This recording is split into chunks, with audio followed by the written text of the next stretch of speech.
এখন সজনের ফুলের সময়, আর সজনের ফুলের উপকারিতা সম্পর্কে তোমাদেরকে আর কি বলবো, আমরা তো প্রত্যেকেই কম বেশি জানি যে সজনের ফুলের কতটা গুণ। তো দেখো, আজকে তোমাদের সাথে শেয়ার করতে চলেছি সজনের ফুলের বড়ার রেসিপি। তো আমাদের যেহেতু গ্রামে বাড়ি, তো বাড়িতেই গাছ আছে, সেই কারণে বাড়ির গাছের তলার থেকে আমি কিছুটা ফুল কুড়িয়ে নিয়ে এসেছি। মানে এত পরিমাণে ফুল পড়ছে এখন গাছতলায়, কি বলবো। তো আমি সেখান থেকে কিছুটা ফুল কুড়িয়ে নিয়ে এসেছি, আর তাতে দেখো সুন্দর করে ধুয়ে নিয়েছি, নিয়ে আমি এবার পেঁয়াজ কুচিটা ওতে দিয়ে দিলাম। এবার বেসনও দিয়ে দিয়েছি, তোমরা চাইলে কিন্তু একটু চালের গুঁড়োও ব্যবহার করতে পারো। একটু হলুদ গুঁড়োও দিয়ে দিলাম, একটু স্বাদের জন্য স্বাদ মতো নুন দিয়ে দিয়েছি,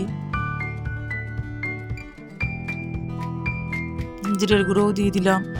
তোমরা চাইলে এখানে কাঁচা লঙ্কা কুচি বা লঙ্কার গুঁড়োও ব্যবহার করতে পারো। আমি করিনি, কারণ বাড়িতে বাচ্চা আছে, ওই কারণে আমি আর লঙ্কাটা ব্যবহার করিনি। আর দেখো, একটু স্বাদ মতো চিনি দিয়ে দিয়েছি, যেহেতু সজনে ফুলটা একটু তেতো স্বাদের লাগে, সেই কারণে চিনিটা দিয়েছি। চিনিটা দিলে কি হয় যে আর ওই তেতো ভাবটা থাকে না, সেখানে অল্প একটু চিনি দিয়ে দিয়েছি। এবার দেখো আমি সুন্দর করে মেখে নিচ্ছি। এবার কি বলো তো, আমাদের গ্রামে বাড়ি তো, এবার প্রত্যেকের বাড়িতেই কম বেশি সজনে গাছ আছে। এবার সজনে গাছে প্রত্যেকেরই কিন্তু ফুল হয়েছে। তো এত পরিমাণে ফুল হয়েছে এবছর, কি বলবো, মানে বলার মতো না। দেখো আমার সুন্দর করে মাখানো হয়ে গিয়েছে। এবার আমি চ্যাপটা চ্যাপটা করে একটু শেপ করে ওইগুলো তেলের ভিতরে দিয়ে দিচ্ছি। তেলটা আমার গরম হয়ে গিয়েছে কড়াইতে, তো এইভাবে আমি একে একে সবগুলো দিয়ে দেবো। তো যেটা বলছিলাম যে সজনের ফুল মানে প্রত্যেকের বাড়িতে এত পরিমাণে, মানে প্রত্যেকের গাছতলায় গেলেই হয়তো 1 কেজি, 500 গ্রাম, 1.5 কেজি এরকম পরিমাণে ফুল পাবে আর কি। তো এতটা ফুল তো আর খাওয়া সম্ভব নয়, মানে প্রত্যেক দিন। তো সেই কারণে মানে আমাদের গ্রামের দিকে প্রত্যেকের বাড়িতেই এখন এই সজনের ফুলটা শুকিয়ে রাখে। এবার যখন সজনে ফুলটা থাকবে না, তখন ওই ফুলটা 12 মাস ব্যবহার করবে, টুকটুক করে অল্প অল্প করে নিয়ে।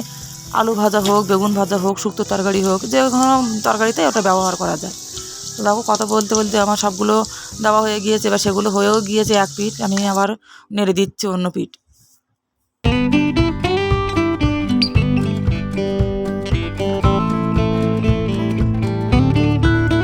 আর গাছতলায় মানে যাদের রাস্তার সাইডে গাছতলায় এত পরিমাণে পড়ে আছে ফুল, যে ওর উপর দিয়ে হেঁটে যেতে হচ্ছে।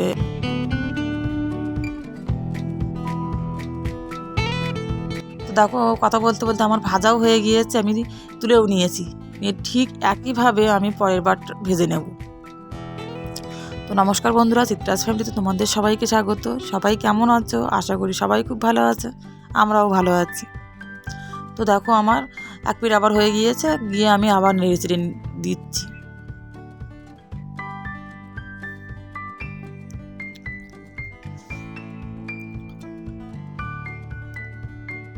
তো এটাও আমার প্রায় হয়ে এসেছে, এবার আমি তুলে নিচ্ছি।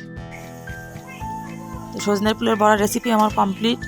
আমি দেখো তো তুলে নিয়েছি সবগুলো, আর এখানে দেখো কাঁচা লঙ্কা দিয়েছি, সেটা স্বাদের জন্য। আমি তো ওখানে কোনো কাঁচা লঙ্কা বা কোনো লঙ্কাই ব্যবহার করিনি, বাড়িতে বাচ্চা খাবে বলে, সেই কারণে কাঁচা লঙ্কা নিয়েছি। যার যতটা যদি মনে হয় যে লঙ্কা খাবে খেতে পারো, বা এমনিও খেতে পারো, কোনো অসুবিধা নেই। আর এখানে দেখো টমেটো কেচাপ নিয়েছি, এটা কিন্তু আমাদের বাড়িতে তৈরি। তো ভিডিওটি কেমন লাগলো অবশ্যই কমেন্টে জানাবে, ভালো লাগলে একটি লাইক করবে, আর চ্যানেলটি সাবস্ক্রাইব করে পাশে থাকবে।